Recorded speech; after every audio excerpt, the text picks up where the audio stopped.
तुम्हारी गली, तुम्हारे मोहल्ले में बैठे हुए जो लोग हैं, उनका प्रभाव तुम्हारे जीवन में बहुत गहरा पड़ता है। 4 लोग क्या कहेंगे, इन बातों का प्रभाव बहुत मायने रखता है साहब जीवन में। इसलिए कहता हूं कि अपना आचार, अपना विचार, अपना व्यवहार इतना पवित्र रखो कि कोई कुछ ना कहे। और पहली बात तो यह है कि कोई कुछ ना कहे, लेकिन याद रखिएगा कि लोग खाए बिना रह सकते हैं पर कहे बिना नहीं रह सकते। इसलिए कहने वालों को कहने दो, आप मस्त रहा करो अपनी मस्ती में। कहने वालों से प्रभावित ना हुआ करो। कहने वाले तो आपको जीने ही ना देंगे, हंसने ही ना देंगे, मुस्कुराने ही ना देंगे।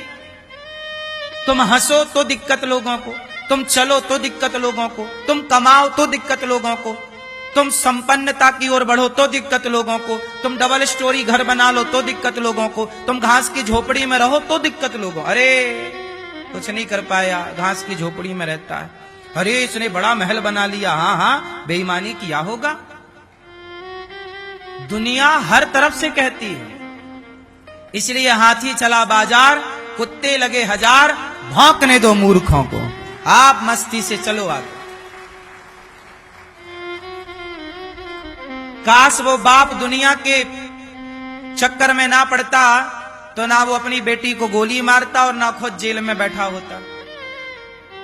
हाँ या ना?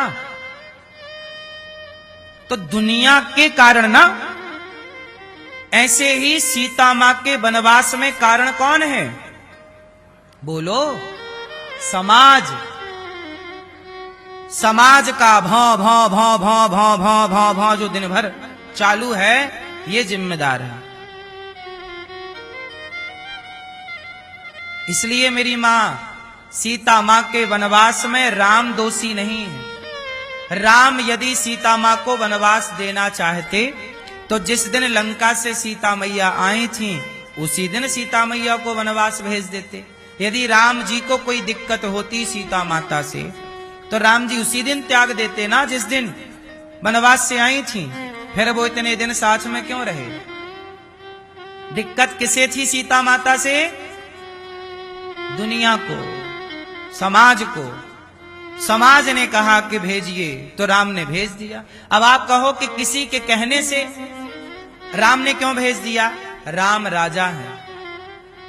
राजा का धर्म होता है, जब आप राजा बनेंगे ना तो आपको राजधर्म पढ़ाया जाएगा।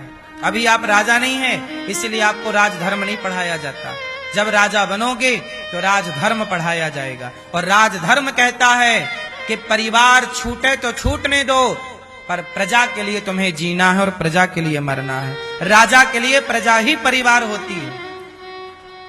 एक राजा राम है जो प्रजा के लिए पत्नी को त्याग दिए, और एक राजा धृतराष्ट्र है। धृतराष्ट्र अपने पुत्र से इतना अटैच है कि उसका बेटा भरी सभा में गलत कर रहा है और धृतराष्ट्र तमाशा देख रहे हैं। कैसा राजा चाहिए? धृतराष्ट्र जैसा। धृतराष्ट्र तो अपनी बहू को न्याय ना दे पाए, लेकिन राम ने तो अपनी जनार्दन, जनता जनार्दन को कहा, चलो तुम्हारी इच्छा है कि मेरी पत्नी मेरे से दूर रहे, मैं तुम्हारी खुशी के लिए ये करता हूं। राम जी ने कहां भेजा अपनी पत्नी को?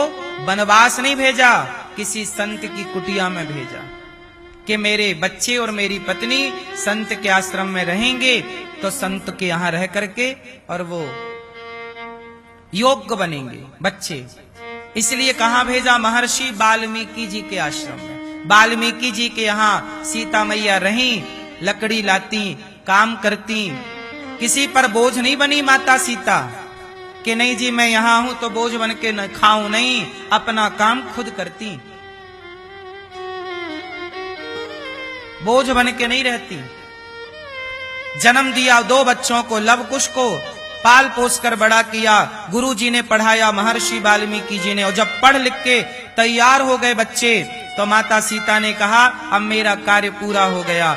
अब सीता मैया बोली कि अब मैं प्रजा को जाकर अपनी पवित्रता की गवाही दूंगी कि मैं शुद्ध हूं। तुम यही तो कहते थे कि सीता मां आप पवित्र हैं या नहीं, अग्नि परीक्षा दो। सीता मैया लवकुश को लेकर गई, सभा लगी। लवकुश से पूछा राम ने कि आप कौन हो? लवकुश ने कहा पिताजी हम आपके पुत्र हैं। राम बोले मैं कैसे मान लूं कि तुम मेरे पुत्र हो, तुम्हारी माता कहां है? तब सीता मैया आगे आई। सीता मां ने कहा हे राम, यदि ये आपके पुत्र हो और मैंने आपके सिवा स्वप्न में भी किसी का स्पर्श ना किया हो, तो हे पृथ्वी माता अपनी गोद में स्थान दे दो। यदि प्रजा का लगाया आरोप, प्रजा का लगाया कलंक सीता पर यदि झूठा है, तो हे पृथ्वी माता अपनी गोद में स्थान दे दो। ये कहना था कि पृथ्वी फट गई। पृथ्वी माता विमान लेकर प्रकट हो गई और सबके देखते देखते जो आरोप लगा रहे थे कि सीता गलत हैं, अब उनकी आंखें फटी रह गईं। दौड़ के चरणों में गिरना चाहे, माता क्षमा कर दो, क्षमा। माता बोली नहीं, अब आपको हम क्षमा कर रहे हैं, आप सुखी रहिए, पर मैं यहां किसके लिए रहूं? जिस जनता का अपनी माता पे भरोसा ही ना हो, उस जनता के बीच में ये माता कैसे रहेगी? रहा वहीं जाता है जहां भरोसा हो, जहां भरोसा ना हो वहां नहीं रहना चाहिए। सीता मां पृथ्वी फटी और पृथ्वी पर समा गई। सीता माता चाहती तो जिस दिन सीता मां पे आरोप लगा था तो प्रजा यही तो कह रही थी कि हमें अग्नि परीक्षा दे दो सीता मां, हम मान लेंगे कि आप पवित्र हैं। सीता माता चाहती तो पहले दिन ही अग्नि परीक्षा दे सकती थी, पर नहीं दिया। सीता मां ने अग्नि परीक्षा इसलिए नहीं दी क्योंकि सीता मां को लगा कि अब इन लोगों के बीच में मैं क्यों रहूं, इन्हें तो भरोसा ही नहीं। और रिश्ते भरोसे से चलते हैं, विश्वास से चलते हैं। विश्वास ही ना हो तो रिश्ते किस बात के? तो सीता मां बोली कि अब भरोसा इनका रहा नहीं, मैं परीक्षा देकर शुद्ध भी हो गई तो क्या मतलब निकला।